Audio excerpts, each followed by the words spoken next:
So, good afternoon, Sarah. How are you doing? I'm good, thank you. How are you? Yes, I'm doing good. So this is a podcast which is being recorded for my Slick project, which is student-led, individually created course. And as a part of it, I am recording podcasts with different folks around the Center for Cardiovascular Science in the Queen's Medical Research Institute. And so, welcome to Exploring Minds. It is a researchers podcast. And yeah, how do you feel today? How was your day until now? It's good so far. Yeah. As usual, but always the unexpected. Yes. What's going to happen? Yes. You Yes. can't plan for everything as a lab manager. Yes. So it's interesting because you just mentioned you're a lab manager. So before I move on to your experience and how does your day-to-day work looks like Yeah. while being a lab manager, I want to ask you what were your early years looking like in life while you were going to university?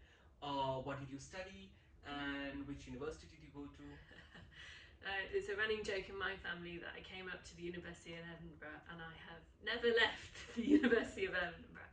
I have, however, moved around several different departments and several areas. Okay. So, whilst I've never left the university as such, I've worked in lots of different groups, lots of different centres, so kind of quite a broad range of areas as well. So I started out doing biology.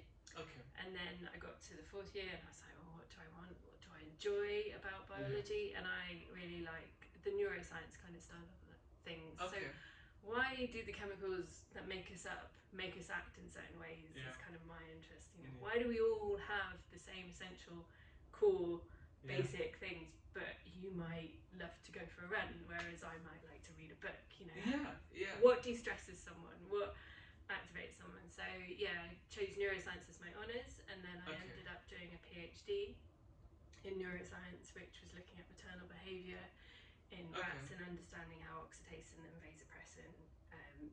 Because rats are not maternal, they're not. Whereas humans can develop maternal feelings or paternal feelings, it doesn't kick in until they give birth. So there's a sudden switch, and then there's oxytocin and vasopressin kick in. So that was kind of my PhD, was looking at those kind of things. And then I realised during my PhD that I enjoyed the lab side of the work a lot more than like wet lab. Wet lab, than maybe trying to Experimental. write the grants and the papers and things like that. I was like, I like being in the lab, doing the lab work. So I actually got a research technician role and ended up in actually the CVS for the first time. When was this? Which year? 2010, I think I started here for the first time. As a lab manager?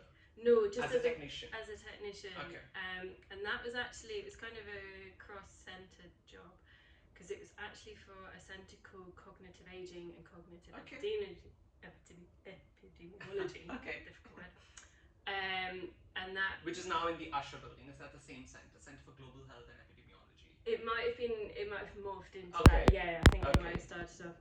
So yeah, actually I went from maternal, so the birth, to the old age, and kind of understanding how stress, glucocorticoids might affect memory in old age, and how things like that. So I used to work with Joyce Yao on looking at mice and things on that one. And then I actually had my first child. So that was kind of like, how do I kind of navigate the world of science as well as have my family? And I ended up with a job, I don't know if you've heard of the Research Excellence Framework. I have heard of it, yes. Yeah, so that happens every 4 to 5 years, and all researchers have to put forward what papers they're doing, what impact that paper has in the outside world. And so I helped collate all that information for the College of Science and Engineering. So that was kind of a different take. It was a different way of seeing how science research works, kind of the more background, more admin-y side of it, which is quite interesting. But in the end, I chose to go back to wet lab work, and actually I ended up out at Roslin, which is the veterinary medicine side of the college. Which is like almost out of Edinburgh. Almost out of Edinburgh, totally different world, and actually working on chickens. And again, kind of still the behavioural kind of stuff, and we were actually looking at, I don't know if you've ever heard of broiler breeders. Not really. No. Do you mind explaining for the viewers? No, that's fine. So broilers are your chickens that are grown up to provide the meat that you then buy in the shops. Broiler breeders are obviously their parents. So Broilers have been genetically crossed to grow large and quickly, so that they get the meat to the shops. Okay. The breeders are the parent levels, and obviously if you grow too Right. big, too fast, then you can't reproduce as well. So they are what's known as restrictively fed. Yeah. Now this creates a welfare issue, understandably, Yeah. because people are arguing, well, if you're restricted their feeding and they like to eat ad libitum, then you're Right. starving them. So Right. we were looking at the welfare concerns, like how can we feed them to make sure they feel satiated, Okay. but not overfeed them so they're obese and can't move and can't. Right. Fair enough. Yeah. So that was our research, was to look and see how we can counteract that problem, because if we overfeed them, then their health is poor and their reproductivity is poor. But if we underfeed them, people are saying that they're hungry, and that's morally wrong. We Right. don't want that. So this was after your PhD. While you were in technician, you got selected in the research excellence framework. You went to Roslin, and then you again went back to research side of it, admin side of it, and then you were looking at this. Okay. Yeah. And then unfortunately my funding ran out for that. You find in science that funding sometimes comes, sometimes goes. Yeah. So then I was looking for a new job, and ended up back at the QMRI where we are now, but actually in the Centre for Reproductive Health. Which is on the second floor? It was on the first floor. Okay. And I was working for the what was known as the Tommy's Centre, which is all about pregnancy research. And my role kind of morphed into helping with the Edinburgh Reproductive Tissue Biobank. Okay. And that is all to do with pregnancy research. We work quite closely with the hospital and the midwives there, and so certain studies we did during COVID. We had a big study collecting samples from pregnant women with COVID, just because that's quite a narrow niche set of people, just understand how COVID could have affected them in a different way to the general population as a whole. We also have quite close running frontline clinical studies. So there was a parrot study, and I can't remember what parrot stands for, they all have their own acronyms, but this was looking at a placental factor, growth factor, that was a marker, and it was running alongside with the clinical history of the patient, and could we add in whether this marker would also help decide whether or not the patient was high risk, low risk, or medium risk for preeclampsia, and therefore factor in the healthcare for that patient. So it's quite exciting on that. And obviously, as you've seen, quite a range of roles, using quite a range of techniques, using quite a range of even animals. So even with the Tommy Centre, we actually were using pigs in one of our studies. So I've used chickens, pigs, mice, a lot of large animals, which comes with its own admin side of it. We're not just going to use these animals because we've decided that's the animal we want to use. We want to use these animals because they're the right model for what we want to do. Okay, how do you decide that? What are the parameters and factors that make you go forward with a particular organism? So for obviously the chickens, it was because it was for their own welfare. So we were looking at chickens for the chicken welfare issue. The pigs we picked because they have a blood supply similar to humans, and they were kind of the closest model to humans on that one.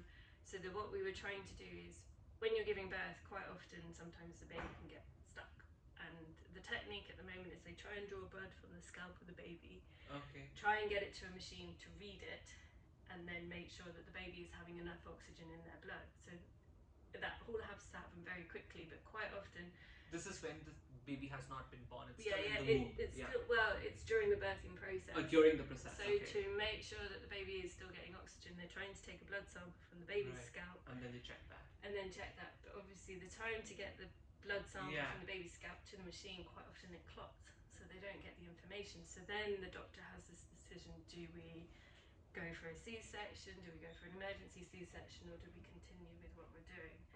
So with someone, we were trying to see if we could create something that you could put on the scalp of the baby, and it could monitor the oxygen right there. Like a device. Like a little device, yeah. Okay. And that was it. The pig skin is similar enough to human skin that's why we were picking the pig as our model for that. Okay. So wow. Quite cool. And when was this again? Like, we are in 2025, so how many years back? That would have only been 3 or 4 years back. Okay. Yeah, recently Okay. as 2021. Okay, so this was during the peak of COVID. Yeah. I remember like the second wave came in Oh no, 2021. must have been just before COVID because one of the last pig studies we were doing was February 2020, and Okay. we were discussing because someone was about to go to China, and we were like, "Are Yeah. you sure you want to go to China right now?" Yeah. No. So I yeah, it understand. must have been just before, just Yeah. yeah. So Okay. 5 years ago now. Okay, 5 years ago. And then you are a lab manager since Yeah. 2021. No, since 2023. 2023. So what were your 2021 to 2023 looking like? So that was again more. Was it 22? Sorry. Okay. Time passes. Might. No, yeah, it must be 2022. So 21 was continuing on with the COVID research that I was Right. saying, and more on the pregnancy tissue Okay. biobank. And then it just so happened that whilst I was there, because obviously Rebecca, who was my boss at the reproductive tissue biobank, who also works in the CBS, happened to mention that this job. Professor Rebecca Ronalds. Yeah, Okay. Professor. Yeah. Happened to mention that this job was coming up, and I The lab felt management. the lab management job, Yeah. and I felt because obviously I've had such a broad range of jobs and roles and different things that maybe this would be a good opportunity to put them all together into something that covers everything. So I applied, and Kathy, my now boss, happily picked me. Okay. And yeah, the rest, as they say, is history. But no, I'm still here, still enjoying it, still always learning. You can never stop learning. I think that's the good thing. Yeah. So now since you're a lab manager, it's been quite a while since now you're in this role. What is lab management? What does it look like, and how does a day-to-day work of a lab manager looks like? Like, how do you also like structure your week? Do you plan your week? Do you also have to do experiments in the lab? What do you do? What does a lab manager do? So a lab manager, I suppose what's the easiest way to explain? It's kind of somewhat like it's someone who looks after the lab, but that involves a lot of different things. So Okay. We maintain and make sure the lab has the equipment and features that you need. So these might be from more building structure fixtures such as fume cabinets and safety cabinets, so the big pieces of equipment, down to your small pieces of equipment, so your vortex, your benchtop vortexes. So in the CVS we've done it so that you pay your bench fees, and we will provide all shared equipment that is necessary, from big bits to little bits. If it's something a bit more specific and only you or your group will use, then you yourself would buy that. But everything else, so big centrifuges, microfuges, That's used by everyone. that's used by everybody that you would think you would find in a general lab. Then we will provide it, and we will service it as well, because servicing is just as important as having it available to use, because by servicing it means you know that it works to the correct settings that you want it to do. And the quality standards are maintained. Exactly, especially if you're on the clinical front of your research, because it's even more crucial then that you can prove that your equipment is to standard. Because at the moment none of our labs are GLP, which if you become more clinical, What is GLP? Good laboratory practice. Okay. And if you were to work in a clinical research laboratory, they would expect that your lab to be of that standard, and that involves a lot of making sure you've got service contracts in place. You know when your servicing is being done. For example, if you're making any chemical solutions or anything like that, they would expect an expiry date to be on everything. We don't have that. Why do we not have that? If I ask you. Because I've not worked in the lab in the CDS. I've only done dry lab projects. Oh, okay. So I don't know anything. You don't know. Quite often some people do, but it's not a required thing.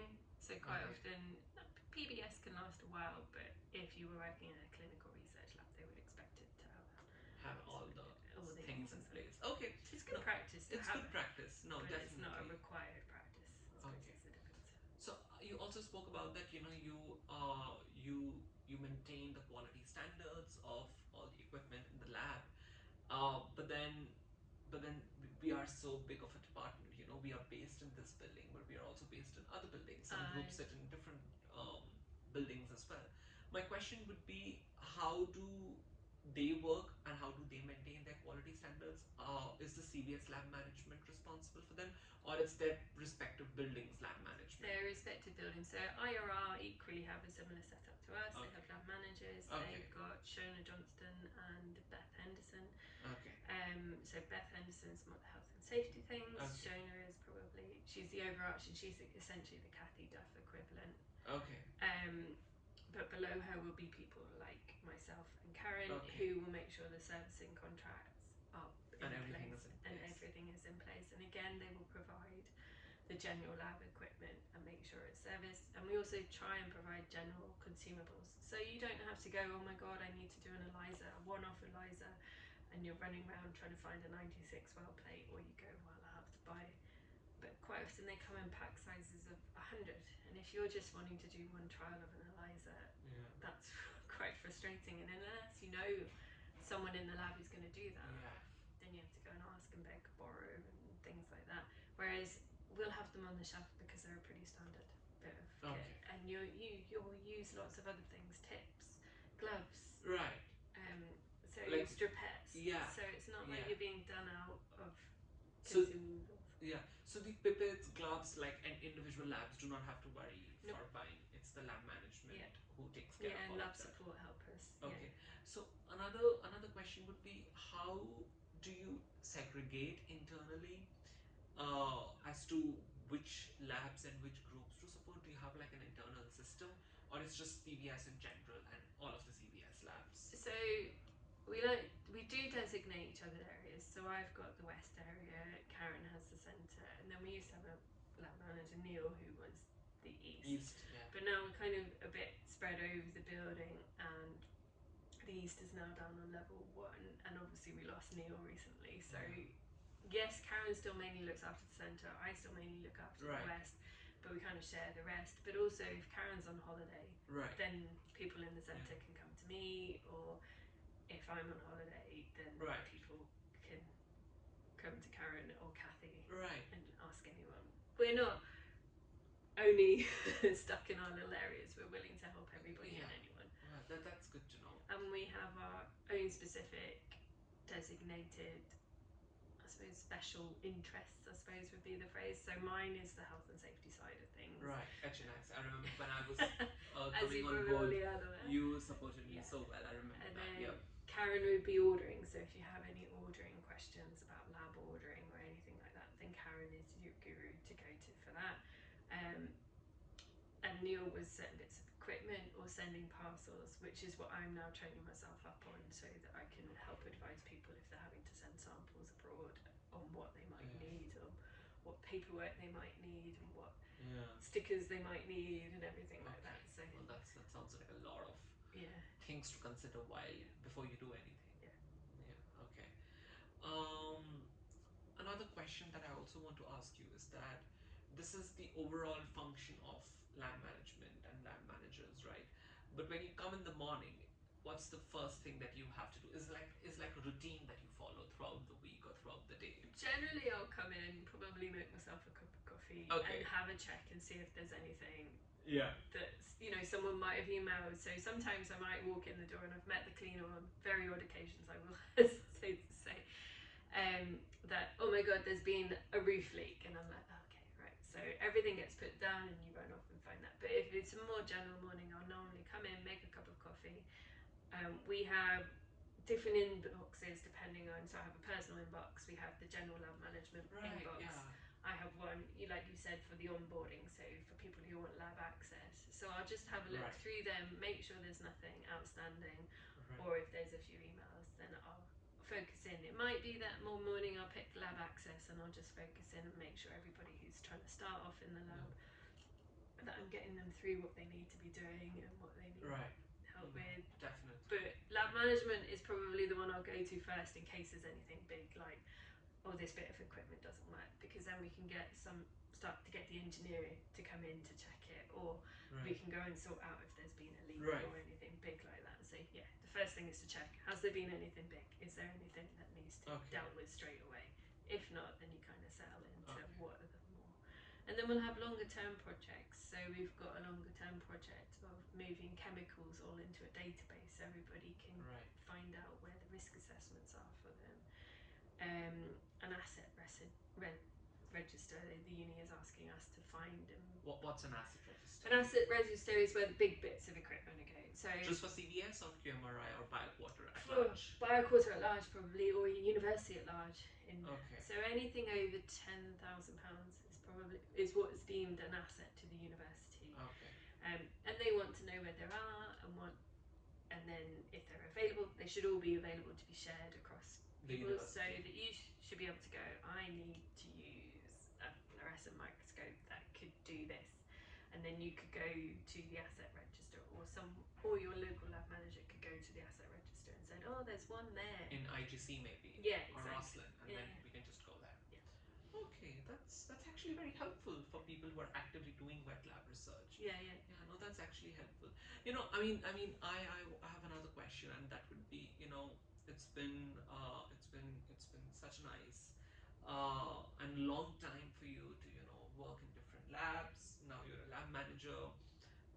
You've also worked with different organisms. You've also seen the back end and the admin side of science and research. I want to ask you, in retrospect, how do you feel this transition and shift from being a PhD student, because I'm a first year PhD student, from being a first year PhD student now to being so seasoned and experienced lab manager? How do you see that shift and transition? Is there something that you miss probably from your PhD days? No. No? Okay. I don't. Well, I suppose when you're first starting out in research, you're so excited, you're so keen, and I think sometimes people think, oh, I'm going to solve everything. And I think you have to be aware that science will throw up problems.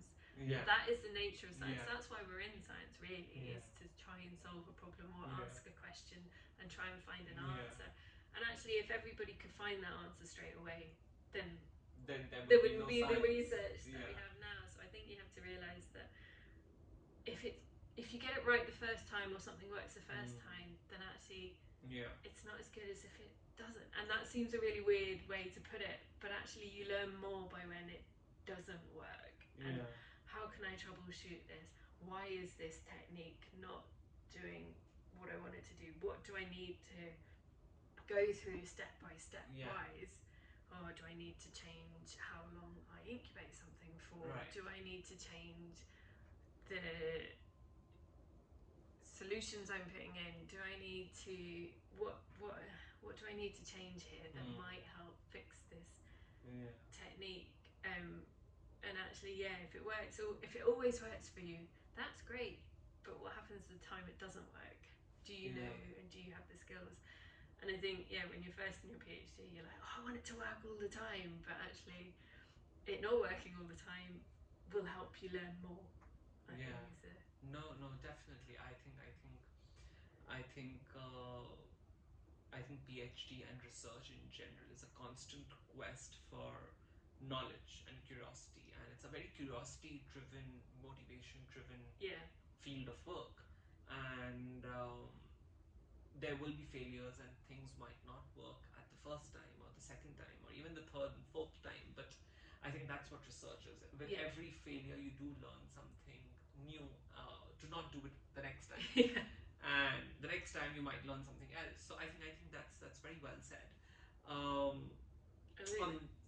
think there's also the point of maybe if something's not working, to go back and have, well, how can reassess. I reassess? How can I actually ask this question? Is this the right way to be asking? Or maybe there's a different angle to it. Maybe I'm looking at wrong, and you always ask yourself, am I doing the right thing? And I was speaking to someone the other day, and I said, okay, this is an interesting finding, and that person shared with me, okay, when they find something really interesting and which is like a kind of a breakthrough, they get excited, but more than excitement, it's the nervousness that kicks into them, and they're like, okay, maybe I'm doing something wrong. I need to go and check back. So they are always like questioning themselves, okay, this might be interesting if I did the thing that I was supposed to do correctly. So I completely get that. To check and double check and be 100% sure. Which I've actually learned from my first year as well. Like, to always be sure. Be sure of being sure. Oh yeah, be sure, be sure. And Yeah. always go back. Yeah. It's interesting you say that because I remember during my, it might even be my undergrad, though people did honours projects as final year student project, and we were all like, this girl got to put her name on a research paper, and we were like, wow, that's amazing. And then obviously I didn't move universities to do my PhD, and I remember going to a series of talk, and I remember this PI stood up and gave this talk, and he was like talking about, yeah, we got very excited because we had a student come in and she found this, and then we tried to repeat it and we couldn't repeat it, and it was something about some way of looking after these animals. I can't quite remember what, but it turned out the animal staff, rightly, were trying to look after the animals, but we're putting them on a heat mat overnight to help look after them because they weren't looking too well, to give them a bit of a boost of warmth and things. And it turned out putting them on the heat mat was what was causing this reaction, not whatever the student had been giving the. So they'd had to retract their paper. So yeah, double checking and making sure everything that you're doing. Yeah. No, I mean, definitely. I think that's something that I'm gonna definitely take away with me after the podcast as well. This podcast is also intended for international students. Maybe someone is sitting at some part of the world dreaming of doing a PhD in UK, Edinburgh, Scotland, and they might be sitting in their comfortable spaces and thinking, how do I make my way to QMRI for example? What is the message that you would want to give to international students who are actually in the phase of applying, and also we are in the summers right now, so a lot of people are in the phase of applying, giving interviews, and hoping that they make it. Are there like any tips and tricks that you would want to give, Tips or like a general message? General Whatever you message is prefer. say come. You're always welcome. It is lovely Okay. to meet Yeah. so many, and you bring Right. ideas, Yeah. and I think that's what's really nice. If everybody just stays where they are, then you don't get the collaboration, you don't get the new fresh ideas coming in. True. So yes, apply, because you never know what you're going to bring. You're going to maybe send a PI off on that new avenue that they went, oh, I'd never thought of that, and actually that's a really nice novel way to think of it. Yeah, because you're still in your first year. Yeah. And in your second year, you might start, the PI will start to say to you, how do you want to take your research? Because it's going to be yours by the end of the third year. That's what it was. It was my research. I was the expert in it. I knew the most about it. Yeah, true. And that's the sign of a good PhD supervisor as well. The first year is you working with them, you learning from them. The second year is you're working together, and it'll be a bit more, so we've done this and this is the results we've got. Where do you think it should go? Where would you, and also where would you like to take it? Right. Because it's not their project, it's your project. Yeah. And they're trying to train you up to be a researcher, to think, where do I want to go? What questions do I want to ask next? And how do I want to research them?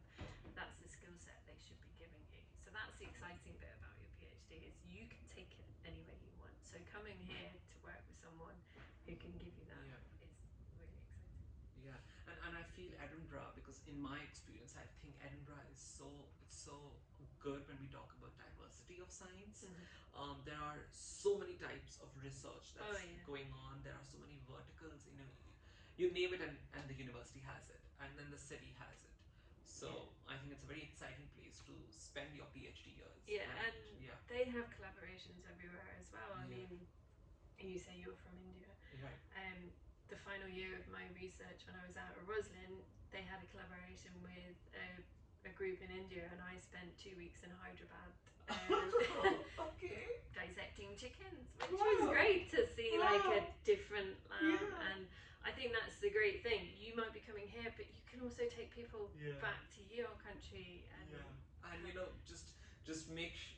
just enable the global bonds and connections to form in science, which is like very vital these days.